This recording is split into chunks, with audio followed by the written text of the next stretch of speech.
penanganan patah tulang di awal itu sangat penting, yang tepat ya, karena sering terjadi kasus yang harusnya tidak perlu operasi karena ketakutan dan datangnya sudah telat, akhirnya memang jadi malah harus operasi. Gitu. Yeah.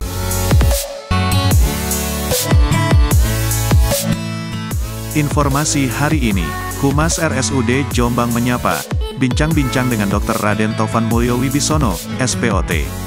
Dokter spesialis ortopedi, RSUD Jombang, membahas tentang manajemen fraktur pada trauma muskuloskeletal.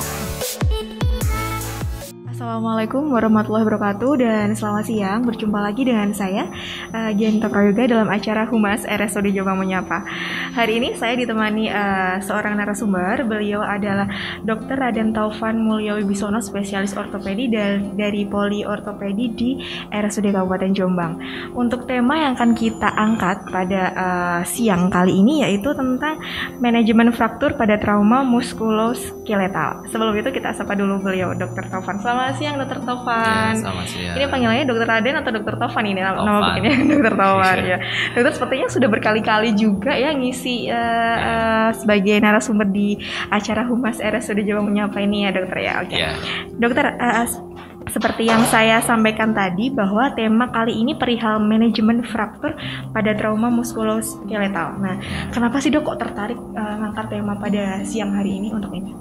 Ya, jadi untuk kasus ini itu banyak sekali ya. Mungkin 80% lebih itu kalau bidang saya ini memang menangani untuk fraktur atau orang lebih familiarnya patah tulang. Bukan patah hati ya, Dok ya, patah tulang ya, Dok ya. Oke. Nah, sebenarnya fraktur pada trauma muskuloskeletal ini kondisi yang seperti apa sih, Dok? Mungkin bisa dijelaskan karena kan mungkin kita juga banyak yang mendengarkan dari masyarakat yang awam nih, Dok. Nah. Ya. Jadi untuk fraktur atau patah tulang mungkin secara definisinya itu adalah diskontinuitas atau terputusnya jaringan tulang ya. Nah, jadi cuman mungkin yang sering kita terlupa juga bahwa kalau terjadi fraktur atau patah tulang itu yang rusak itu bukan tulangnya saja. Ya, analoginya seperti ini. Untuk tulang itu kan benda yang paling keras di tubuh ya. Di tubuh. Itu saja bisa patah. Iya. Bagaimana jaringan lunak yang sekitarnya seperti otot, saraf, pembuluh darah, urat-urat. Nah, itu pasti mengalami kerusakan yang lebih berat dari tulang itu sendiri. Itu tadi ya, Dokter ya. Nah, sebenarnya kasus-kasus fraktur ini paling sering penyebabnya adalah apa sih, Dok? Ya, kalau di Indonesia itu penyebabnya paling sering adalah kecelakaan lalu lintas. Trauma ya, Dok. Ya. Jadi mungkin lebih dari 80% itu adalah trauma yang disebabkan kecelakaan lalu lintas dan paling banyak di Indonesia adalah pengendara sepeda motor. KRL tadi ya, Dokter ya. Jadi banyak pengendara sepeda motor yang mungkin karena banyaknya pengguna, kemudian juga ketertiban lalu lintasnya juga masih kurang ya. Nah, Dokter, untuk yang kita ketahui kan dari fraktur ini pasti banyak sekali ya macamnya. Ada fraktur mungkin kaki atau tangan. Mungkin bisa dijelaskan sedikit aja, Dokter, macam-macam atau jenis-jenis fraktur untuk sekedar kita tahu aja. Ya. Jadi untuk fraktur atau patah tulang itu memang dibagi menjadi beberapa jenis, bisa berdasarkan lokasi atau jenis ada lukanya atau tidak, seperti itu ya. Untuk bidang patologi, saya menangani untuk fraktur-fraktur di anggota gerak ya, seperti di tangan atau di kaki, juga tulang belakang. Sedangkan untuk fraktur pada daerah kepala, misalnya tempurung lutut, itu oleh dokter bedah saraf. Untuk daerah wajah itu oleh dokter bedah plastik atau bedah. Sedangkan kalau untuk tulang rusuk itu oleh dokter bedah atau bedah TKV ya. Jadi kalau untuk ortopedi itu menanganinya untuk yang anggota gerak, tangan, kaki, serta tulang belakang. seperti itu. Nah, untuk lokasi patah tulang atau fraktur, memang yang paling sering untuk kita temui itu adalah patah pada tulang kering ya, tulang kering ya, kemudian tulang paha itu juga sering kita temui, terutama pada patah yang disebabkan kecelakaan lalu lintas dengan kecepatan tinggi. Wah, ini hati-hati ya. Seperti itu. Jadi tulang-tulang besar yang patah. Iya. Dan untuk fraktur yang dibagi berdasarkan ada lukanya atau tidak, seperti itu, ada yang istilahnya disebut fraktur tulang tertutup atau fraktur tulang terbuka ya. Kalau untuk fraktur tulang tertutup ya seperti namanya, jadi patah tulang yang tidak ada luka yang menyebabkan tulangnya itu terhubung dengan dunia luar gitu. Jadi patah tapi tulangnya tetap di masih dalam. Stay gitu ya. Sedangkan kalau untuk patah tulang terbuka itu ada luka yang menembus atau tertembus tulangnya dari dalam, atau ada benda yang menusuk sampai menembus ke tulangnya. Jadi tulangnya itu berhubungan sama dunia luar. Nah, fraktur jenis ini untuk resiko infeksinya sangat tinggi. Gitu. Jadi penanganan di awal itu harus tepat untuk mencegah komplikasi di kemudian hari. Oke, yang saya tanyakan tadi ada yang namanya fraktur terbuka ya dokter ya. Ya. Untuk fraktur terbuka ini untuk proses penyembuhannya berapa lama dok? Karena kan pasti lukanya masih lebih berat dari fraktur tertutup ya. Ya, untuk fraktur terbuka sebenarnya kalau secara medis itu dibagi menjadi beberapa klasifikasi ya. Sedangkan untuk secara umumnya ini tergantung dari beratnya luka, kemudian besarnya luka juga, kerusakan tulangnya juga. Ya memang untuk masing-masing jenis patah ini atau lebar lukanya itu bisa penyembuhannya berbeda-beda ya. Kalau untuk jaringan lunaknya sendiri biasanya rata-rata sekitar 6 minggu sampai 8 minggu. Sedangkan tulangnya biasanya bisa 3 bulan sampai 6 bulan. Untuk tulangnya bergabung gitu kan? Ya. Oke. Mungkin yang sebenarnya yang lebih pengen saya tekankan di sini itu adalah penanganan di awal ya. Misalnya boleh sharing. untuk masyarakat, terutama kalau mengalami kejadian patah tulang seperti itu ya, harus bagaimana. Jadi patah tulang atau fraktur itu hampir semua disebabkan karena trauma. Ya, walaupun memang ada beberapa patah tulang yang tanpa trauma pun itu terjadi patah. Ya. Misalnya pada yang tulang kropos seperti itu, tanpa harus ada trauma pun bisa. Nah, cuman yang paling sering kan karena trauma ya. Betul. Nah, fenomena yang sering kita temui di Indonesia itu ya yang pertama tempat saya bekerja ya di Jombang. Biasanya kalau yang bukan patahnya yang dramatis ya, misalnya yang berdarah-darah segala macam itu ada yang nggak langsung mencari pertolongan medis, ada yang ya mencoba untuk mengobati sendiri atau ditunggu sampai sakitnya udah nggak tertahan tuh baru ini, atau ada yang tukang urut teman urut gitu ya. Nah, sebenarnya itu sangat nanti berpengaruh pada jangka panjangnya. Nah, itu perlu garis bawah ini. Ya, oke. Jadi kalau terjadi patah tulang gitu ya, apapun ya jenisnya atau mau yang terbuka, tertutup, dimanapun gitu, segeralah untuk mencari pertolongan. Pertolongannya pertolongan medis ya. Betul. Tapi kalau untuk menuju ke rumah sakit atau ke sarana kesehatan lain kan tentu perlu penanganan di awal, misalnya di rumah atau di jalan. Nah itu gimana nih dok? Ya, jadi yang harus dipegang itu yang pertama adalah jangan menambah kesakitan pasien. Artinya ya. Jangan panik. Jangan panik itu yang utama. Ya, betul. Jangan panik. Terus fungsinya atau masyarakat yang menolong di tempat kejadian itu kan lebih ke transport ya, ke transportasi ya. Betul. Nah, jadi kalau patah itu akan sangat menyakitkan kalau memindahkannya atau transportnya itu tidak tepat. Betul. Nah, ini.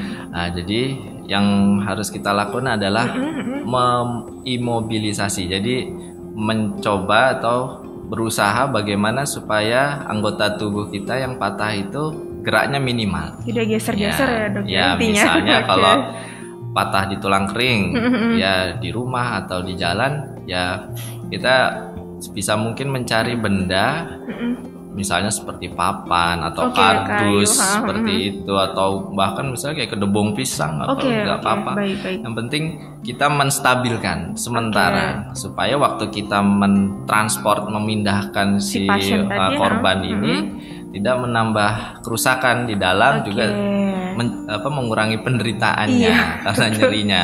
Nah, kadang kan kalau panik langsung diangkat aja nih, Dok, udah gitu. Patah tulang itu nggak makin parah aja.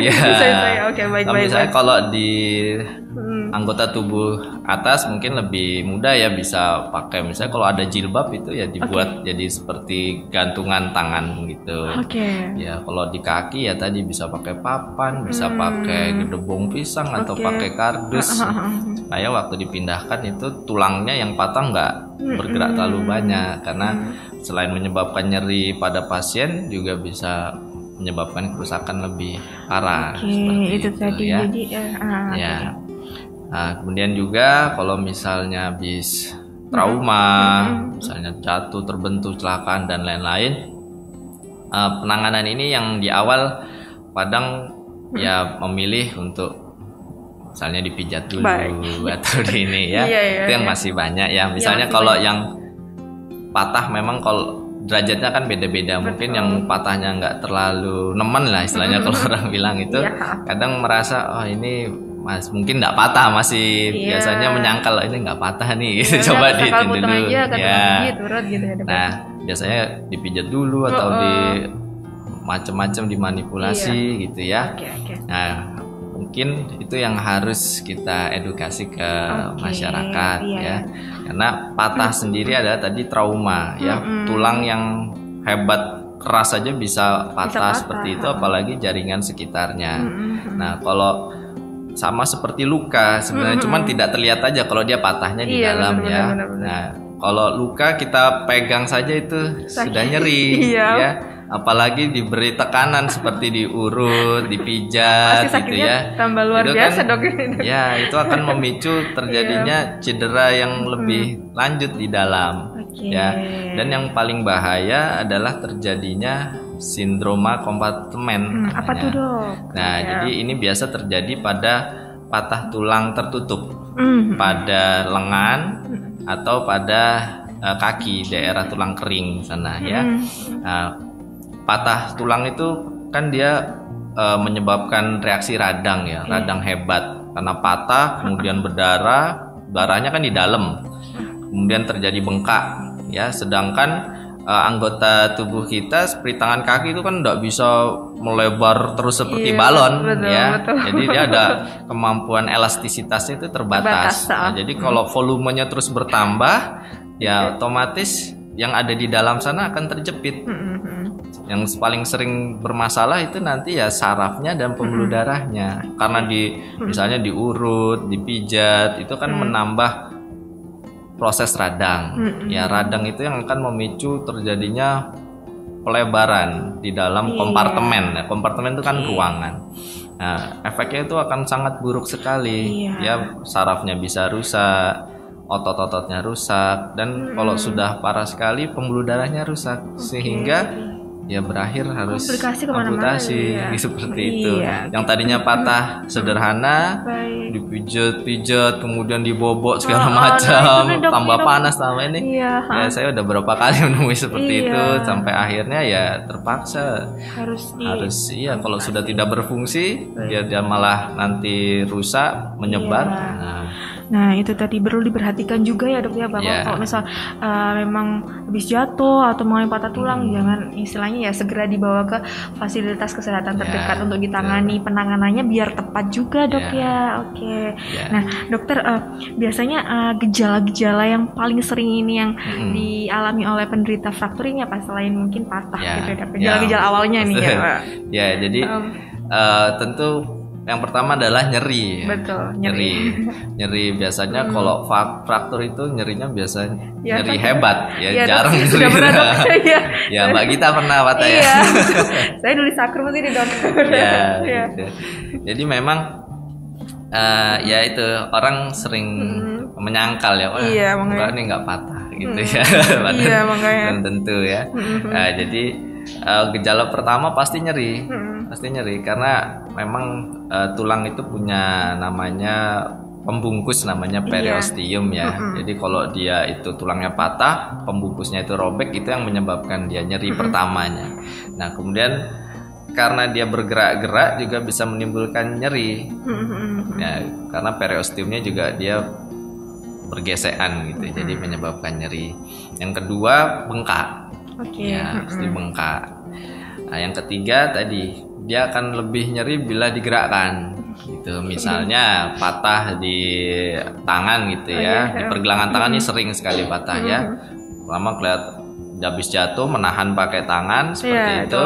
Terus biasanya kan bengkak ya. Bengkak terus digerakkan sedikit saja nyeri. Nah, itu udah kemungkinan besar patah. Ya, tapi masyarakat kita seringnya pijitkan dulu gitu.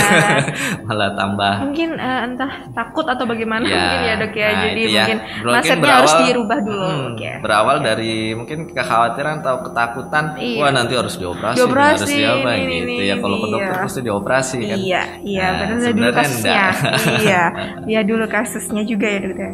Oke, dokter, yang ingin saya tanyakan juga nih untuk kasus-kasus yang paling banyak ini kan pasti tentunya trauma ya di yang di tangan. Nah sehari biasanya untuk di poliortopedis sudah berapa pasien ya dok? Ya kalau dan sehari biasanya pasti berapa kali dok? Ya, apalagi menjelang liburan nih dok ya pasti. 50% lebih itu pasti trauma ya. Betul, ada yang trauma baru maupun pasien-pasien yang kontrol pos tindakan seperti itu. Untuk kunjungannya rata-rata sekitar 50 sampai 100 belum itu yang ya. dirawat inap. Ya. Oke. Nah, dokter, yang ingin saya tanyakan juga, nah ini untuk menyikapi pasien-pasien yang pos tindakan nih, hal-hal apa saja yang harus dilakukan? Karena kan pasti juga habis operasi kan pasti sakit juga ya dok ya. Nah ini apa sih yang harus dilakukan dok untuk menghindari itu? Karena kan nggak boleh sembarangan juga. Ya mungkin sebelum sampai sana mungkin saya ini ini menyampaikan ke masyarakat juga supaya tidak khawatir ya. Kalau tadi mbaknya bilang operasi belum tentu gitu ya. Karena kan pikirannya kalau patah tulang ke dokter pasti disuruh operasi gitu. Jadi ditunda-tunda lah sampai ini cari alternatif dulu gitu. Sebenarnya enggak ya. Karena operasi itu ya memang kita lakukan kalau untuk patah tulang yang tidak mungkin untuk dilakukan tindakan konservatif namanya. Jadi konservatif itu misalnya gips atau ditraksi, tarik atau pakai gendongan tangan gitu ya. Karena enggak semua patah tulang dioperasi. Iya gitu. benar. Kita harus lihat dulu patahnya seperti apa di daerah mana gitu. Jadi jangan ragu, jangan takut gitu. Minimal tahu dulu patahnya ini nih, nanti kan baru kita jelaskan. Ya pilihannya ini bisa ini gitu. Jangan sampai terus karena wah ini pasti nanti operasi nih ke rumah sakit. Nah, itu akhirnya nggak jadi ke rumah sakit, akhirnya udah terlambat. Nah, itu hasilnya akan lebih jelek. Kemudian operasinya juga kalau memang harus dioperasi, operasinya akan lebih sulit. Iya, benar. Dan yang seringnya adalah kita temui itu yang harusnya tidak dioperasi karena telat jadi harus dioperasi. Paling sering itu dislokasi ya. Dislokasi sendi bahu atau sendi sikut ya. Itu kalau sendi bahu kita tindakan itu enggak nyampe 1 menit sebenarnya. Setelah dibius kita reposisi udah selesai pulang besok. Nah, cuman ada yang takut nanti dioperasi itu baru datang sebulan kemudian ya jelas harus operasi karena sudah ceket, sudah nggak bisa lagi dengan manipulasi yang biasa. Itu udah berkali-kali menemui seperti itu karena ketakutan dengar dari tetangga nanti dioperasi. Nah, gitu kan. Padahal itu juga. Mindset yang kayak gini yang harus kita dirubah. Nah, dan baru balik tadi pertanyaan Mbak kita yang bagaimana yang harus dilakukan ya. Nah, ini juga banyak salah informasi atau ketakutan. Nah, jadi kalau kita misalnya pasien-pasien yang operasi habis pasang pen gitu ya, ada yang malah takut untuk bergerak. Nah, itu salah sekali ya. Misalnya habis operasi tulang kering atau habis operasi tulang paha ya. Ada yang pasiennya tuh takut, ini nanti takut jahitannya jebol atau tulangnya bengkok lagi. Nah, ya itu salah sekali ya kayak gitu. Justru tujuan kita operasi misalnya pasang pen seperti itu adalah supaya pasien segera bisa mobilisasi, bisa segera menggerakkan anggota gerak sendinya agar tidak terjadi komplikasi. Komplikasi yang tersering adalah kaku. Iya, karena nggak digerakin ya dok. Iya, pasti tulangnya. Karena takut. Betul. Jadi sendinya kaku, otot-ototnya mengecil. Kakinya bengkak. Nah, itu ciri khas yang orang tidak mau gerak gitu ya. Jadi sudah sering, jadi pasien udah di ruangan nih sebelum pulang kan pasti kita latih ya. Nanti di rumah harus seperti ini. Balik kontrol. Balik ya, masih banyak yang belum berani karena mendengar bisikan-bisikan tetangganya, jangan banyak digerakin. Nanti padahal enggak ya dok ya? Enggak ya. Kalau takut jahitannya jebol ya insya Allah enggak ya, kita masih jahitnya sedemikian rupa. Kemudian untuk pennya insya Allah juga nggak akan sampai patah kecuali memang dia diberi tekanan ya, misalnya dia operasi tulang kering ya, memang pasti sebelum pulang kita beritahu ini tidak boleh dipakai untuk menapak dulu ya. Jadi pen itu fungsinya bukan menggantikan tulang. Ya, bukan menggantikan untuk menahan tubuh ya, tapi dia untuk menahan tulang dalam posisi yang baik. Kan misalnya dia patah kan pasti geser ya, seringnya geser, kemudian kita kembalikan, kita tahan pakai plat supaya nanti dia sembuhnya dalam posisi seperti semula, seperti sebelum patah.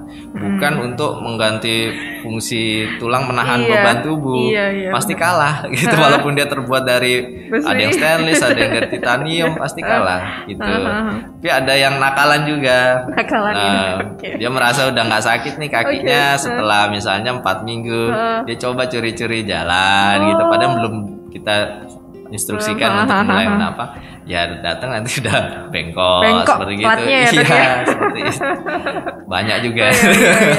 Makanya jangan bandel-bandel. Ya, makanya itu harus bergerak, ya harus digerakkan sendi-sendi yang memang dibolehkan untuk bergerak sama dokternya. Jadi bukan terus baring aja di rumah, itu justru bahaya sekali ya, karena fungsi paru-parunya, aliran darahnya tidak lancar, malah nanti penyakit yang tidak berhubungan sama patah. Iya. Jadi memang harus dilatih ya dokter ya. Jadi nggak dimanja istilahnya, jangan dimanja. Jadi dilatih biar nggak kaku semua. Udah cukup dokter, sudah? Ya. Baik dokter, sebelum ini acara kita tutup nih, mungkin ada take home message atau pesan atau kesan yang ingin dokter Raden Taufan sampaikan kepada masyarakat semuanya, monggo silakan nih dok. Kalian promosi juga nggak apa-apa dok. Jadi untuk kasus patah tulang ini, terutama untuk patah tulang daerah anggota gerak ya, tangan, kaki, kemudian tulang belakang itu mungkin bisa nanti konsultasi dengan kami di poli ortopedi, atau kalau memang gawat darurat biasanya lebih banyak pasien saya lewat IGD seperti itu ya. Nah, untuk patah tulang ini sendiri memang masyarakat tuh masih khawatir mencari pertolongan medis, masih banyak yang seperti itu karena anggapannya nanti harus operasi seperti itu. Tapi tidak ya. Jadi tulang itu nanti tergantung patahnya, lokasinya, jenisnya.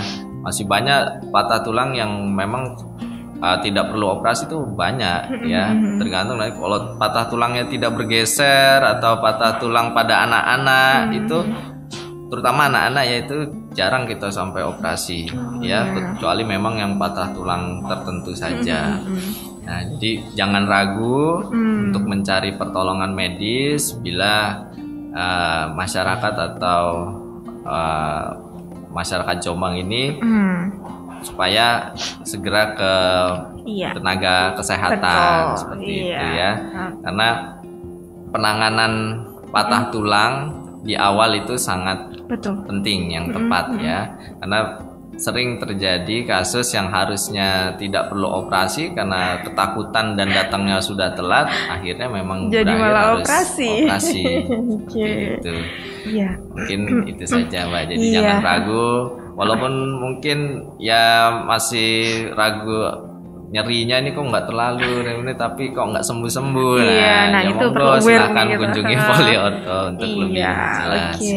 Jadi istilahnya jika sanak saudara atau mungkin tetangga yang mengalami patah tulang itu nggak usah segan-segan untuk periksa ke fasilitas kesehatan terdekat atau mungkin ke poliortopedi, boleh silakan, karena biar mendapatkan penanganan dan tata laksana yang tepat juga ya dokter ya. Jadi tidak sembarangan gitu. Baik Dokter Taufan, sebelumnya terima kasih ya karena sudah bersedia untuk mengisi acara Humas RSUD Jombang Menyapa pada siang hari ini. Tentunya semoga apa yang Dokter Taufan sampaikan bisa mengedukatif kita semua. Baik pemirsa Humas RSUD Jombang Menyapa, cukup sekian acara pada siang hari ini, dan jangan lupa untuk like, subscribe, dan share di channel YouTube kami. Dan wassalamualaikum warahmatullahi wabarakatuh. Selamat siang.